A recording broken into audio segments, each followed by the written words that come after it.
Please join me in the pledge. I pledge Allegiance to the flag of the United States of America, and to the republic for which it stands, one nation, under God, indivisible, with liberty and justice for all. Thank you. Our first order of business was to speak with a potential candidate from Walpole. He hasn't arrived yet. If he should choose to arrive later on in the meeting, we'll address this agenda item. All right, thank you. The next order of business is approval of minutes. Can I have a motion, please? So moved. Do I have a second? Second. Any discussion? I have just a couple of questions with regards to like follow-up of previous meeting minutes, such as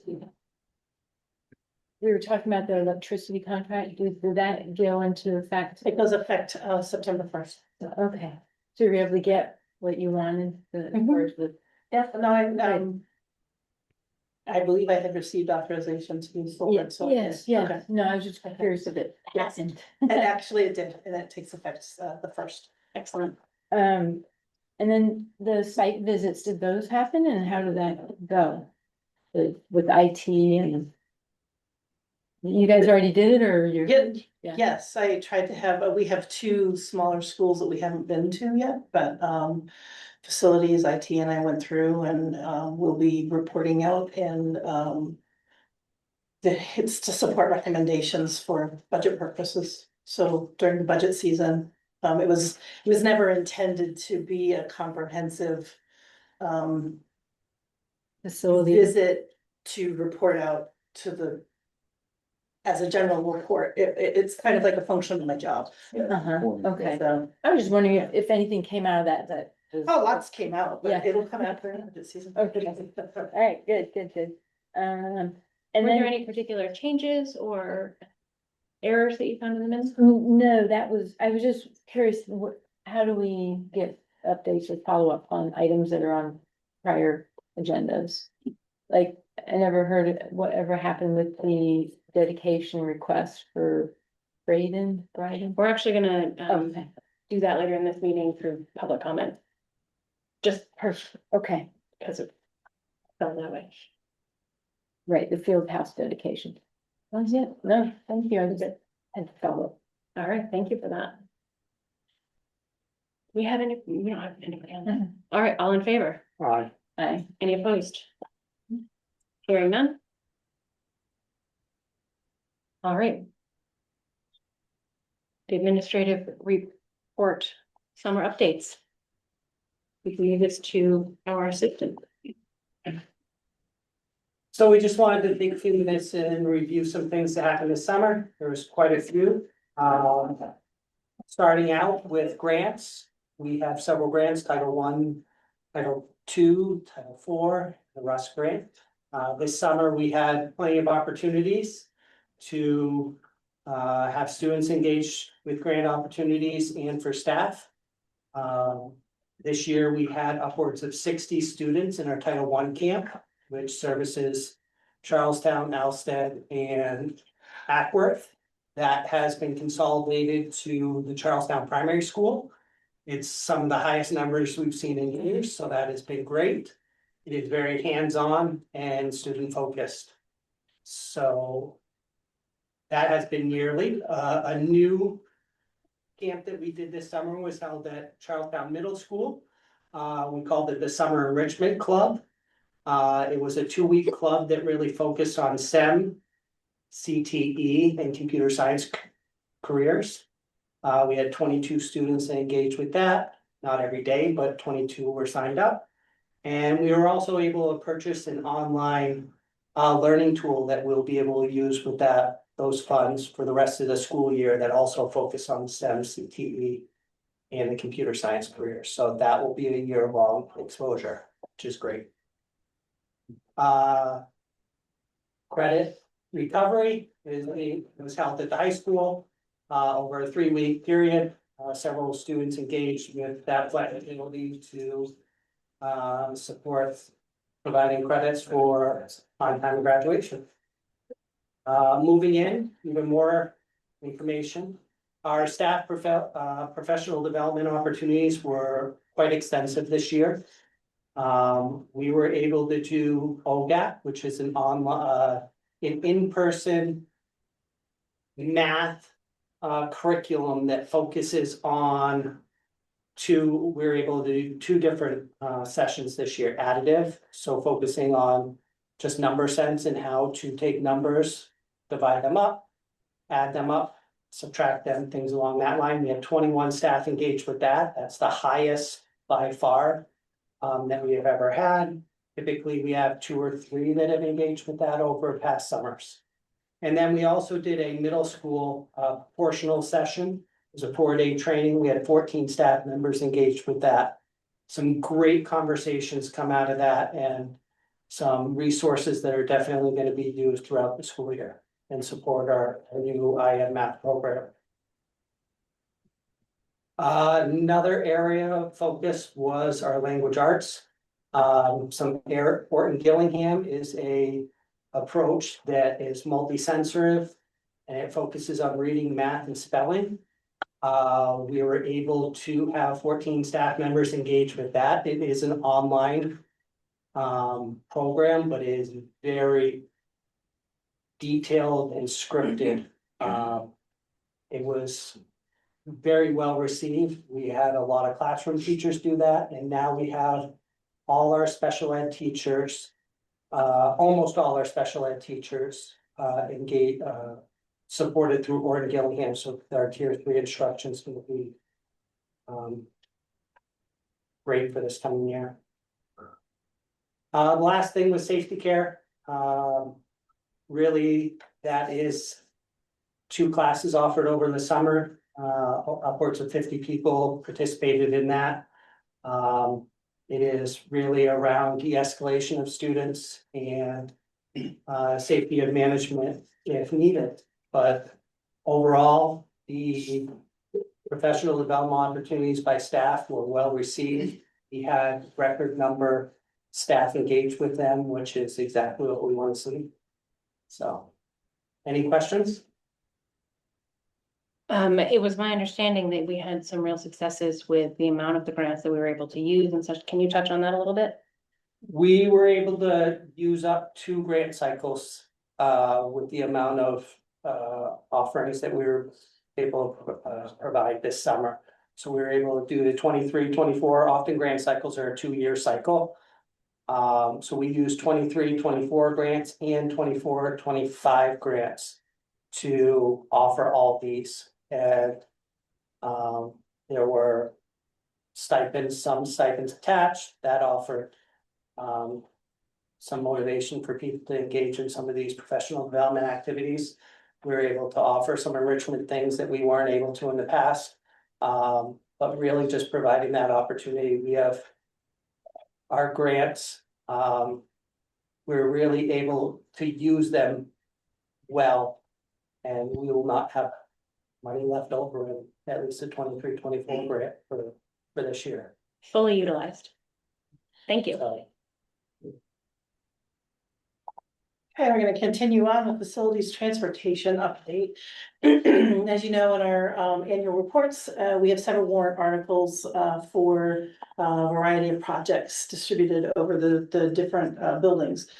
So at the high school, our largest project this year was to wrap up the replacement of the drain for the septic and to retile the flooring and not sure why this was the best picture we had, but it is. They are way in there. We were able to complete that, and I know that Sarah was very active with painting and trying to freshen up the entryway, and so that happened over the summer as well.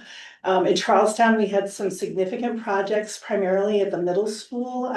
We had a walk-in freezer refrigeration unit that was leaking, so it was a mess as you walked in. It was leaking behind and wrecking the floor in the hallway behind the refrigeration unit. And so that was replaced and the flooring was fixed. And we repaired the chain link fence that went around the yard, so now it's secure and safe. For our students, and people won't be hurting themselves on the fencing. And then there was also some classroom painting in that building as well. Charlestown Primary School, this was kind of a big project. They installed 12 new sinks, but with that, they installed hot water. And electrical connections for that. They painted and retrofitted the cabinets for the sinks. They installed new suspension ceilings, and there was classroom painting. I know that in one of the rooms, when they did some drilling, they did find some asbestos, but we were able to abate that quickly. But that was an abatement that was unanticipated this summer. In Walpole Primary, we completed asbestos abatement in 4 rooms. I think that completes the building, or comes very close to completing that building.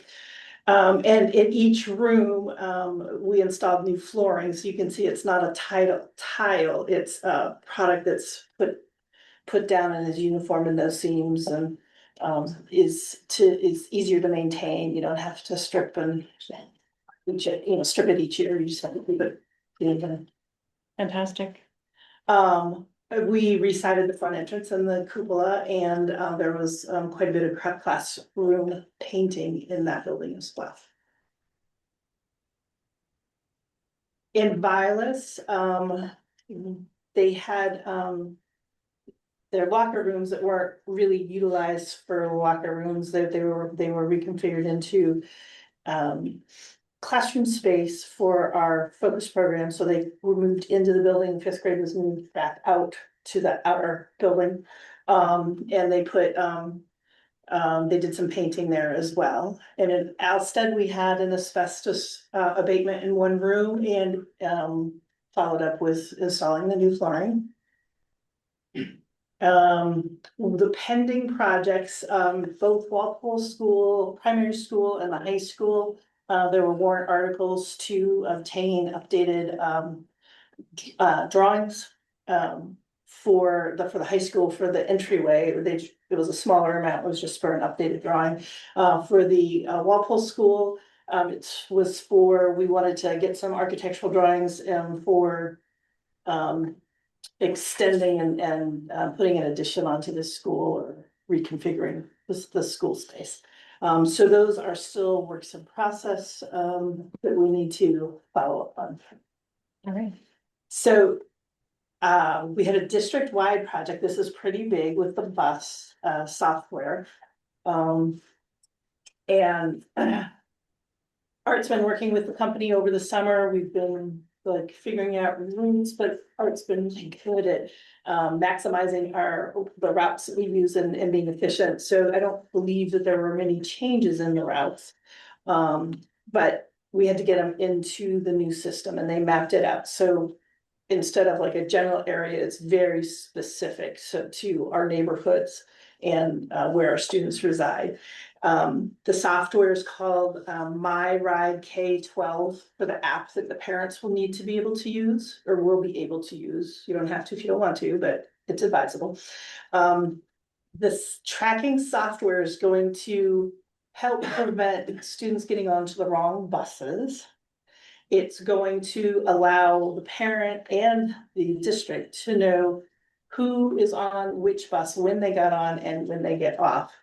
The significance of this is that in an accident situation, we have to report out to first responders as soon as possible who's on the bus. And furthermore, where are they sitting on the bus? Where were they when the accident occurred? So by the use of this software, it's going to allow us to create a seating plan and chart, which we will. So, that might not be well received by the students, but it's for everybody's safety. And with having that seating chart and the ability to track when people get on and off the bus, we will be able to provide live data should there be an accident.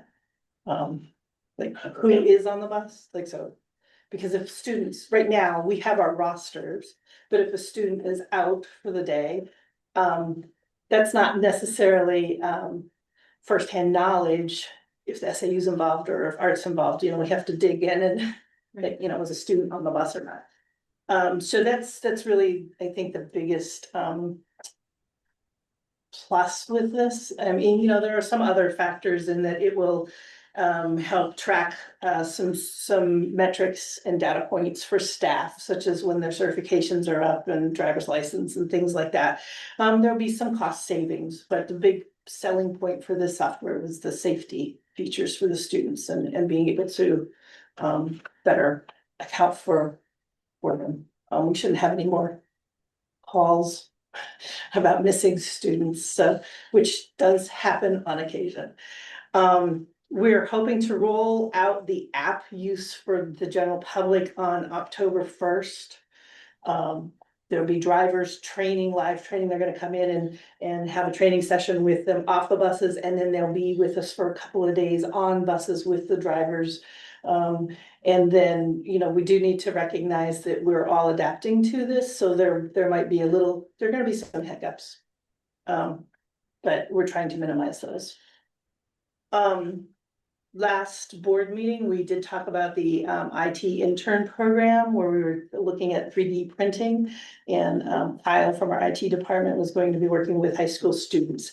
So our transportation department is excited about this as well because it's going to be a cost savings for us, and they're working closely with the mechanic, and it's just a really nice collaborative effort that's going to benefit the district.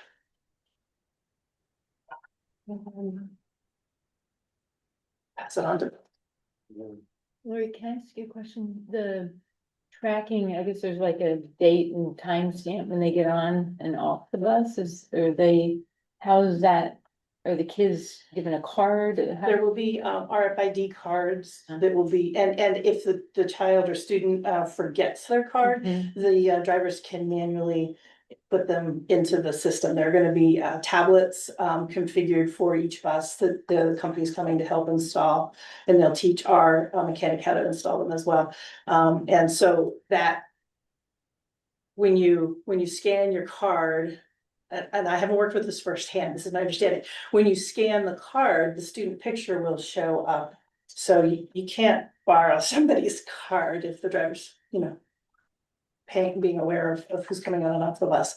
If you try to get on the bus and you're not supposed to be on the bus, an X is gonna show up on the screen and no, stop, this isn't right, something's wrong. And so, and then I guess if a child is trying to onboard the wrong bus, Right, right? that's when the what you're X, saying. yes. Yeah. So yes, there will be the RFID cards, with IT's been involved with them, we're working on that and getting those ordered and in place. What happens if a child or a family loses that card? I don't know that we've gotten into that Okay. specific information yet. I mean, like, they can still get on and off the bus because Yeah. the driver can Right. manage it, but whether there will be an associated fee Right. for replacement. Yeah. I know that for staff members with our cards, there's a fee, so Right. it would seem appropriate, but maybe some sort of a grace period while we get used to this, I'm not sure. Thank you. Yeah, I'm Bill Nicky. I'm the Human Resources Director for the district. Our summer is usually all about recruiting, bringing new hires on board, getting them onboarded to start during the school year. We were beneficiary of a large number of applications over the course of the spring and leading into the summer, which is always good to have that kind of activity. We took the approach on some of our more difficult to fill positions of kind of going big with one of the posting services, Indeed. We kind of raised our level of involvement with them and were able to boost our presence both within the district as well as outside of the district. So we're able to have a greater reach given the work that we did with them. We also had an uptick in the number of staff who are referring candidates to us, which is one of the two best ways to get recruits into an organization. And the other is to hire boomerangs, people who have worked with us at some point and then come back to work with us again. Both two of our favorite sources of new hires. So by the numbers in this room last Tuesday, we had 40 new hires that we onboarded. We are continuing to recruit. We have a very short list of open positions right now, and I've tried to list them in the slide. We were recruiting school counselors. We were able to hire two last week, towards the end of last week. And they are starting actually today and tomorrow. We have several teacher openings right now. A high school, a physical science teacher position that's been really hard to fill, and probably will continue to be. And a CMS special ed position for which we received a qualified application over the weekend. So those are the only two teaching positions that we have open right now. We had a Walpole school nurse position open until about 2 hours ago when we filled that position. We have a number of long-term sub needs who were substitutes who are covering for medical leaves. We've had a couple of those hired in the last week as well. So we always have a few para openings, but I'm happy to say it's a few. I can count them on one hand, and we've got candidates for almost all of those positions. And we're always looking for bus drivers, and we're always looking for custodians, not in huge numbers, which is great. So the 40 that were here and the approximate, 10 or so who are going to join us, since we brought those 40 in, will take us to about 50. People who've been around longer than I have. I've been here 2 years, but these are apparently record numbers. And so we're pretty excited about that. And I just sort of put a little comment there about vacancy management because I'm not sure that's a thing going forward, at least for this year, and hope it's not something we have to do much of in the future. And that's all about, cost savings for not filling positions. And that's, I think Lori will mention that in her update. And then lastly, we've had really positive feedback from candidates who have come through the process. We try to treat new hires like a new hire would want to be treated in terms of their onboarding. It's a complicated process. It takes a lot of steps. We're trying to streamline that by taking advantage of technology. That's our big push for next year. And that's kind of where we are right now.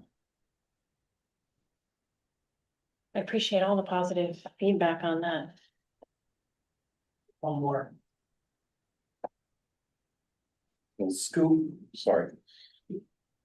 Thanks, I'll just go ahead and speak. Can you just click one more? I just have some slides, so I can be quick. Special education update, we had extended school year program. We had about 40 students, pre-K through high school, that participated. It was great. Month of July, they did a fantastic job. 4 days a week they were going, most of the students. They were engaged in a variety of academic and non-academic activities. They did some field trips, some outings and things like that. But overall, really successful this summer. Felt really good about it. So I just had one quick slide. Thanks. Sure. All right. Thank you all very much for that information. It's good to start the school year with, for sure. We do have our superintendent report. And Deb is joining us online. Yes, good evening, everybody. It's nice to see you all. The presentation that you just got is a great snapshot of what happened this summer, and so much more behind the scenes. The administrative team really did an excellent job getting prepared for the beginning of school. And as you know, we are ready to start school tomorrow. So I believe in the packet, if I'm correct, Misty, there should be two job descriptions, updated job descriptions. One is for Director of Counseling and one is for this a CTE director. We have talked about these two positions as we were budgeting last year, and I know they have been something the administration has talked about for some time. We wanted to rewrite these positions, not that we Well, kind of in anticipation of going into the budget. So that you were aware of these two positions are something we've talked about. We don't know whether they will fit in the budget for the upcoming year, but we're trying to get ahead so we're not saying, oh, we need a director of counseling and then have to return to you and start fresh. One of the things that you should be aware of is that the CTE position has been part-time.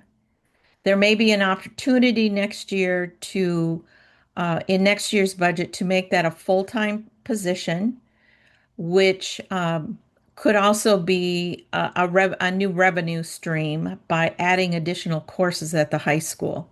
So again, we just wanted to update you, show kind of what we've been thinking about, have it in front of you. So if that is something that we did decide we wanted to move forward, it would be something that you've already been aware of and you were able to ask questions about. So that concludes my report. Thank you. Does anybody have any questions on any of those things? We just don't have access to the CTE position. Whoops, sorry. Fix that. So the director of counseling.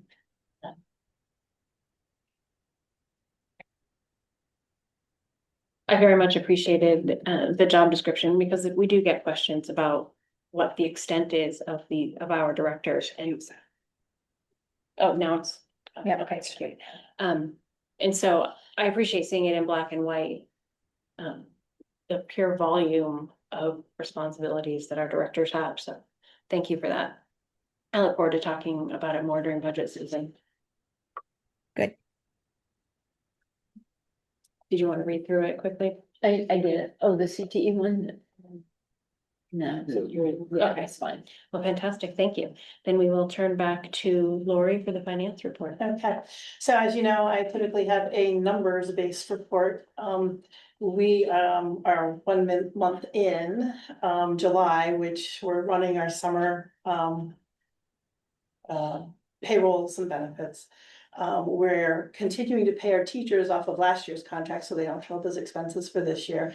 And so I guess where I'm going with this is that this is a verbal report, because when I run the July report, we're still entering our new employees. And as you heard Bill say, we've had a tremendous amount of new employees. So we're still setting them up in the system. And once we get everybody updated in the system, then we run our encumbrances, and that's when things adjust, and that's when the benefits are encumbered. And that accounts for about 80% of our budget. So right now, if you were to look at it, we have a substantial amount of our budget that is unencumbered. And we've spent about $1 million, which is for the summer months. Really, that's facilities, our projects, transportation, summer school, administrative costs, IT, those type of things, softwares. That's what's transpired over the month of July. I will, at the next meeting, resume with my regular financial report, not dollars and cents, so you can see it along with any explanations of variances. I did also want to let you know that our financial audits are scheduled for November 10th through the 21st. That will be back-to-back audits for the fiscal year 24 and 25. With the transitions, it was difficult to try to get something in this last year. But I have spoken with our auditors, and we're on track for those to be conducted at that time. He did say that they are really slammed, as are all audit firms that specialize in schools. There's not a lot of them in the state, and there have been people dropping off. So it wanted to let you know about that. Thank you. To Karen's point about anything that significant that might have come to light during my visitation and site visits. In North Walpole School, we do have a boiler issue that they had been troubleshooting to determine whether it was like leaky valves or something a little more significant. It is a little more significant, and Bill's working on determining what's needed to repair it. We are selling off some scrap stuff to, help cover costs, but I don't believe it's a full boiler replacement. So that is something that will be, ongoing, we'll report out on. Let's see, I have filed an extension for the DOE 25 per our last board meetings discussion. And when I did that, I found and learned that they have changed the process, so I was able to put a specific date in. I put in September 24th, the board meets on the 22nd, and then I realized I'm at a conference all day, the following like best practices, it's done every year at the state, and it's important to go to on the 23rd, so I wanted to give myself till Wednesday after the board meeting to get it filed, if it's not filed prior to then. So let's see, what else did I have in the? Once you get that, sorry, excuse me, once you get that filed, could you send out a notice to all the towns to let them know it has been filed? It might save people emailing you questions and things, and that way we're ahead of it. Yeah, okay, Thank you, Laura. you're welcome. And then I do want to talk a little bit about vacancy management. We have, I think it's $160,000 baked into the budget for vacancy management this year. As you just heard, that we've filled those positions, and most of them, we might have one or two that remain open. I'm not concerned yet, but we will need to be watching this during the course of the year. It might be something that we're gonna have to maybe make some transfers or something to accommodate, and to Bill's point, I'm not, unless something drastically changes, I'm not going to recommend that the administration present a budget that includes vacancy management to the board. I know that's a board decision, but that's where we're standing right now, is that it's unlikely that we will be recommending that type of an inclusion in our budget this year. Good to know. It'll be a good discussion, I'm sure. Yeah, I'm sure. So again, to recap, my September meeting, I will have my routine year-to-date financial report. And I'll have a report out on fiscal year 25 with, unaudited numbers, but still firm enough that I'm confident submitting my DOE 25. And with that, I will try to highlight significant variances. And I also anticipate that there may be some budget transfer requests, just between positions and movement transfers and personnel.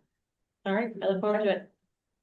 Anything? One question or request, I'm not sure if it's feasible or not, but given the issues we're having, or some of our neighbors are having with budgets, have we ever received like a cash flow projection as part of that report? We have not. Okay. Would that be hard to do? I don't. We can work on that. I don't think I'll have it for you in September, because it'll be a matter of working through the process and getting a format set up. And so, and again, a process to create it for Scott and I. And I know that you're a perfectionist, and when I say that, your accounting mind goes, I need to do A, B, C, D, and E, F, G. I'm looking for more high level. High level, yes. How much cash on hand and how much more projections for outlays coming Yes, along that line. Yeah, we do, we look at that over the summer, and, and what Scott, kind of on that, just so we can manage our cash flow over the summer. I'm a little more,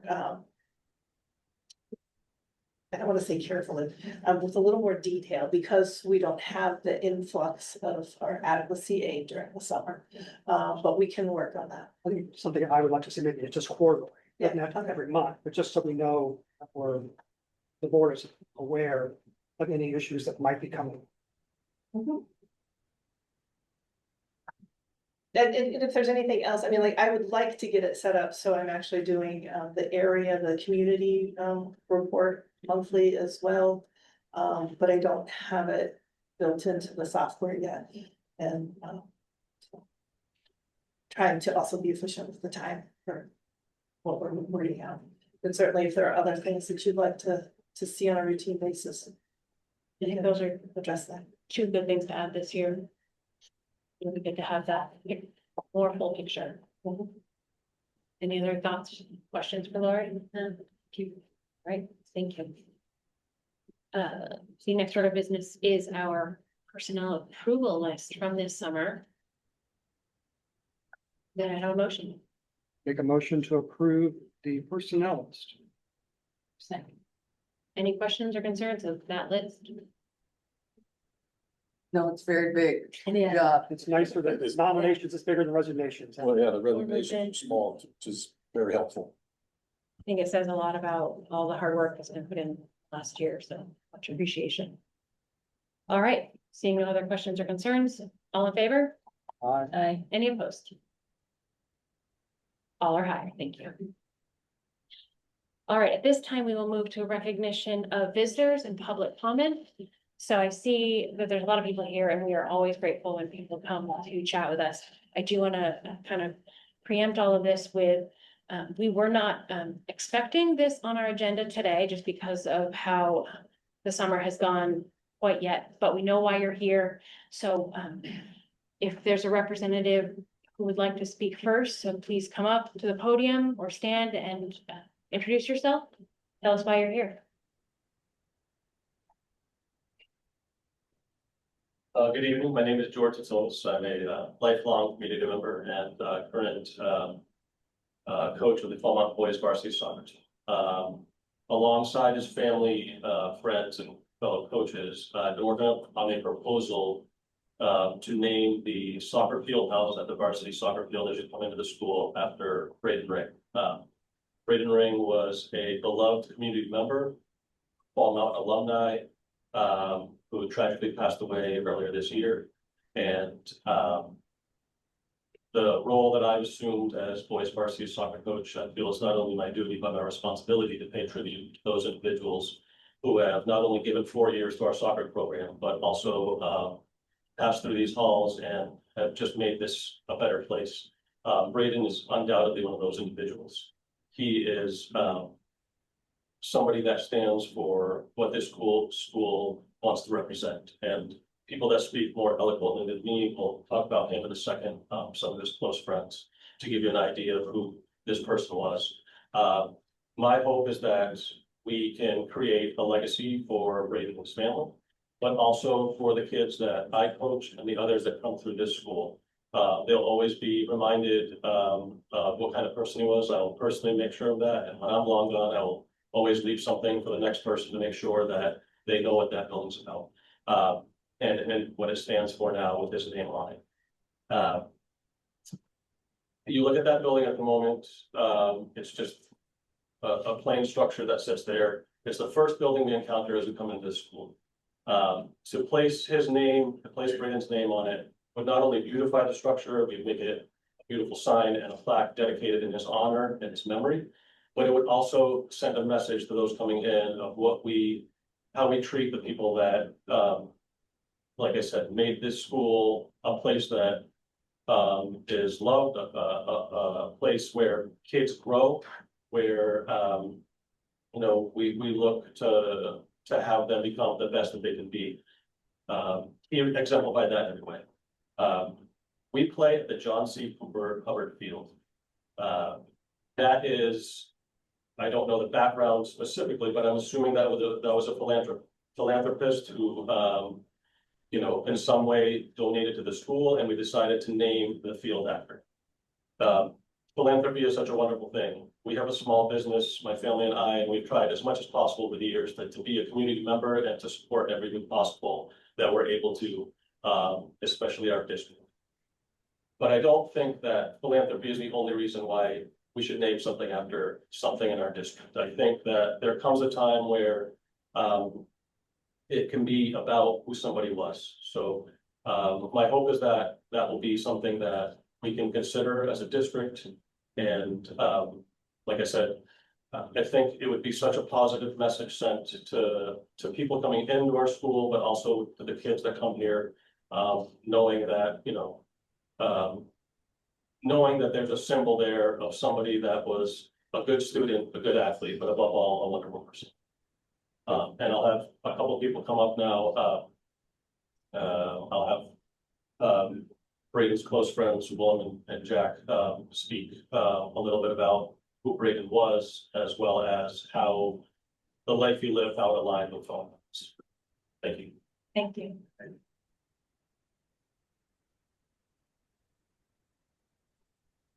Good evening, everybody. First of all, I'd like to thank you guys for taking this time, especially if this wasn't how you expected it to go today. But my name's Willem. This is my friend Jack. We've known Braden our entire life. We went to Alfred Primary School with him up through Vilas, and then we came to Fall Mountain and spent our years here. And I actually was his roommate all through college as well. We wanted to talk about his character, of course, because we've known him so well. And how he really embodied all the core characteristics of Fall Mountain, just responsibility, respect, citizenship, and integrity. Braden was a student athlete. He spent all 4 years committed intensely to his soccer career here. He would show up all the time, like early for practice. He wanted to be better. He wanted to make everybody on his team better. He loved the sport. And he played goal, which is one of the hardest positions already.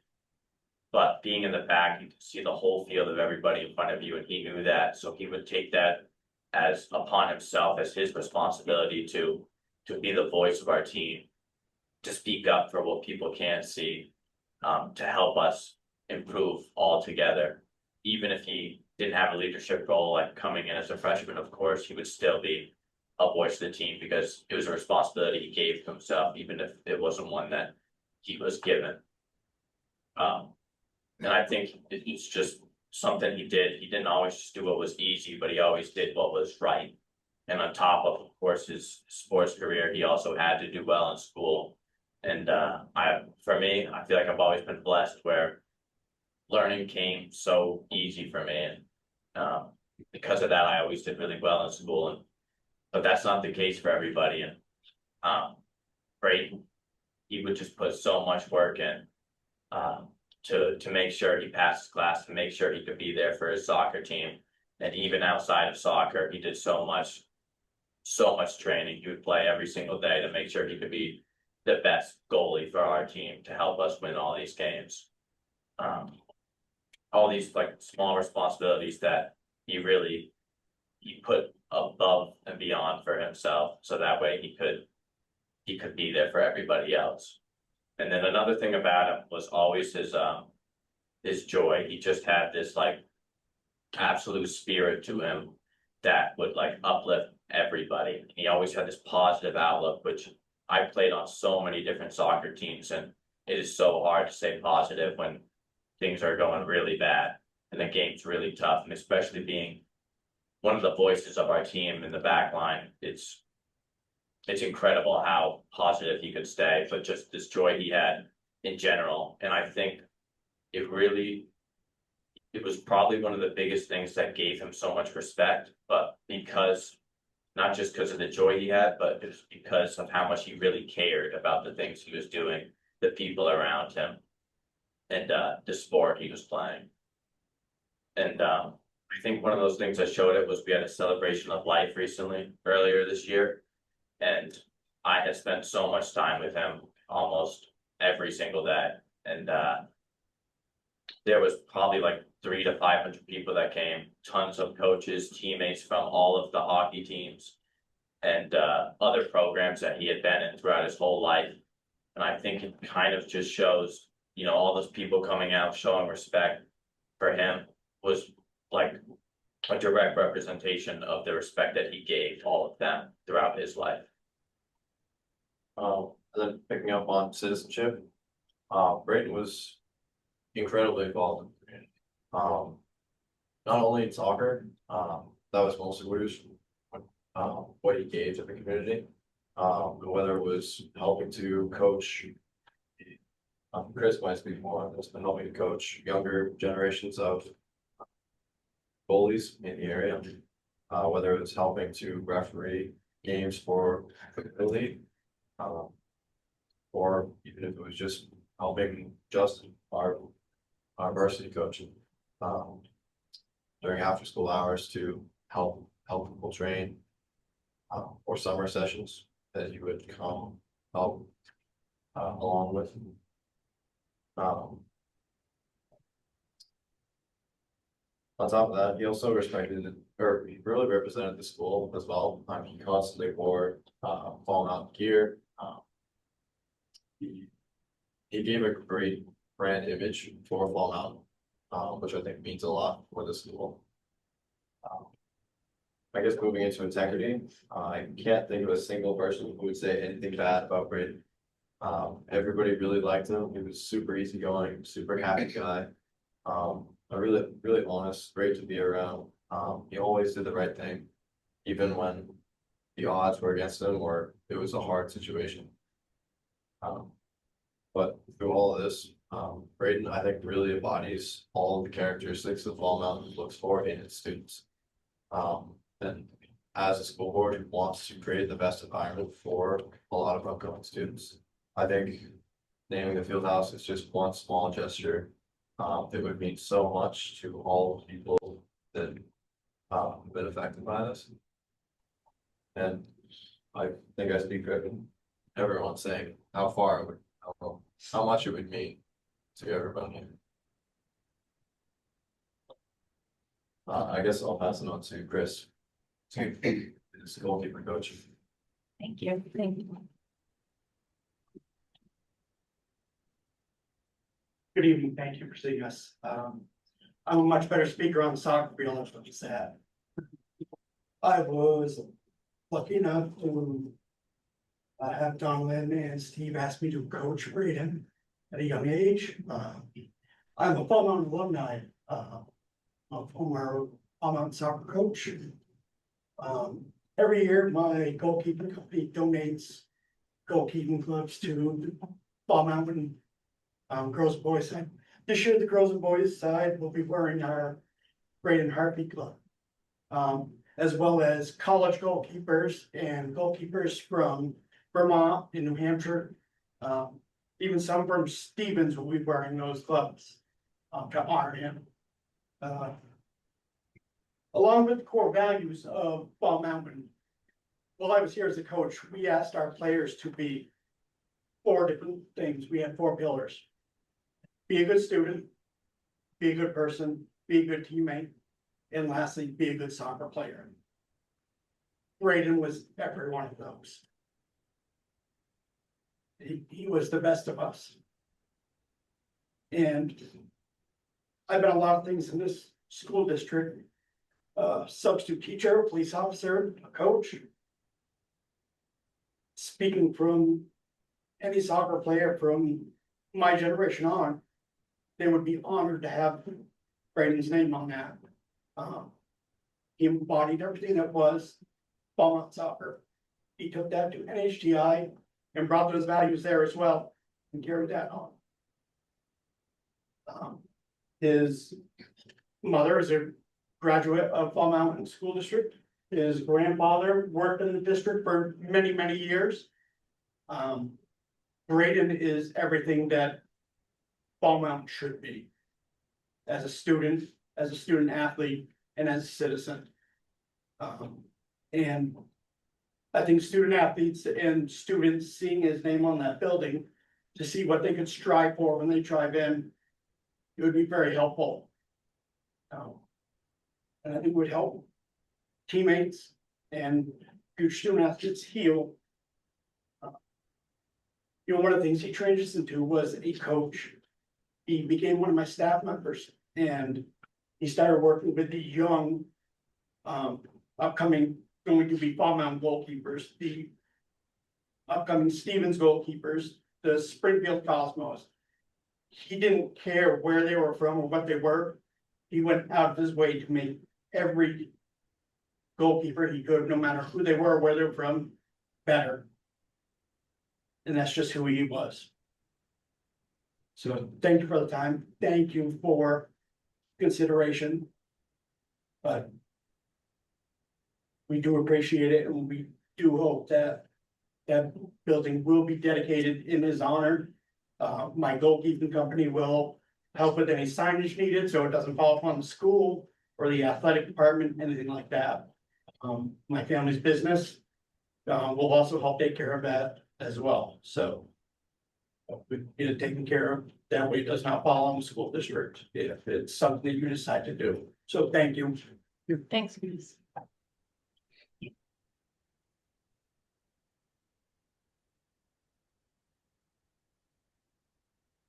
there anyone who would like to speak on the same subject? I think that closes it for us. Thank you. I just really want to thank you all for coming and bearing your hearts.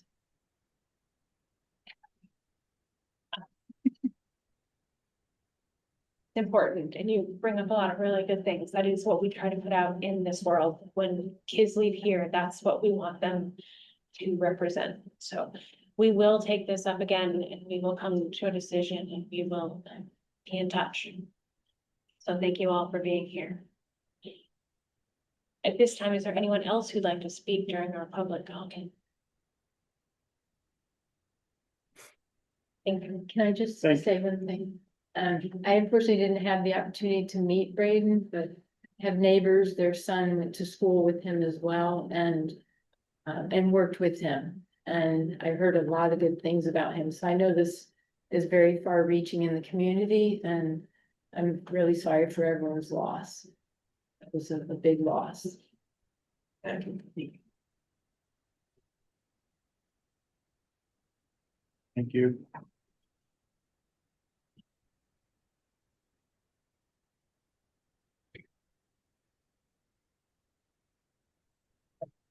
You guys. Thank you. Thank you.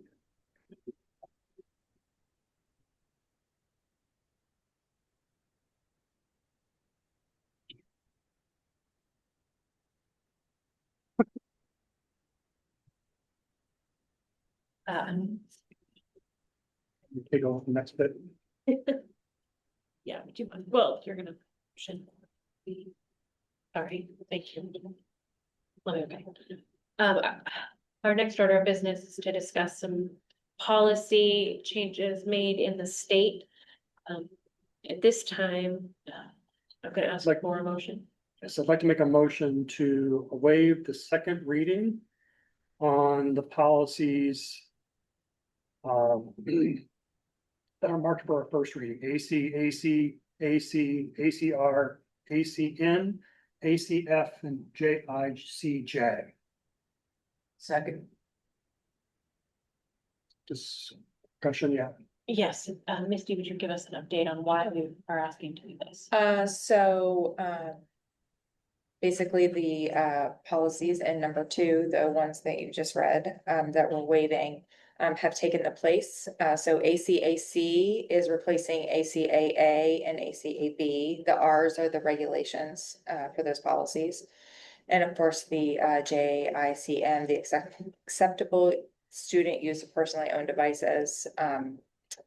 This is being rescinded to put in JICJ with the new law that's in place for. The important part is these are the new laws that are on the They are. statutory laws that have been approved by That's correct. Congress that we are now will be in compliance with Correct. these new, with these. Which is why we are waiving the second read, because we really need to have them in place. And we are already following them. Yes. Any other questions? Discussion? I guess once we all agree or, vote on it, then how soon will the new policies go online? Tomorrow. Oh, Let's make sure they're updated.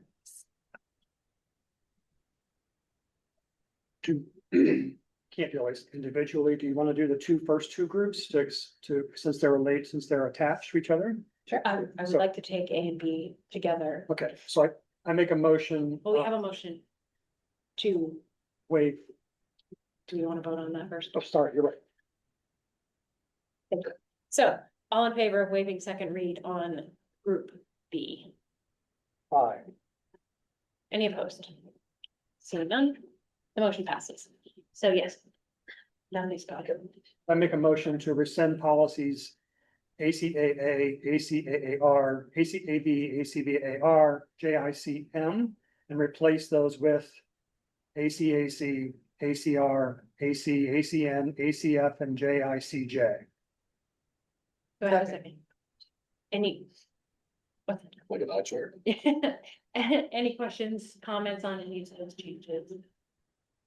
Just a quick clarifying, so, the ACN and the ACF, while they don't really replace anything that's being rescinded, they're just new policies that we must have in place, just Modified to to clarify. replace and include. Yes, thank you. Thank you.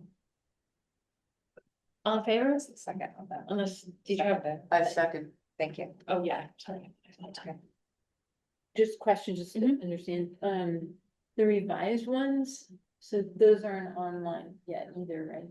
Correct, there's language that's just, well, no, the revised ones, there's, the old policy is online right now. Right, Yeah, so so probably will the replace it. revised ones, when they go online, will they show what's changed? Like, are they is it highlighted? No, Highlighted? this one shows you. This one, but it won't show you online. It'll Okay. just be replaced with the new policy language. Gotcha. Yep. Thank you. It'll be in the minutes, so if somebody wants to look at what's changed, those are these policies. Yep. Right. Would we ever just simply say, repealed? Or is No. that too confusing? No, we will never just say that. I forgot. Are you So talking that's how about the it- rescinded policies? Mhm. For a while, they'll stay on, all struck out and say rescinded. Okay. Yes. Just for. Yep. Yep. That's what the state does. Yep. All in favor? Motion on the table. Any opposed? You can't, it's law, like, we have to have them on the books, like. We don't have them on the You books. could still disagree with it. Well, no, Okay, I'm we're pretty just out sure if there. we don't put them on the books, that the state of New Hampshire is gonna have something to say, so. That would be true. The new policies are adopted. Thank you. So, last meeting, we discussed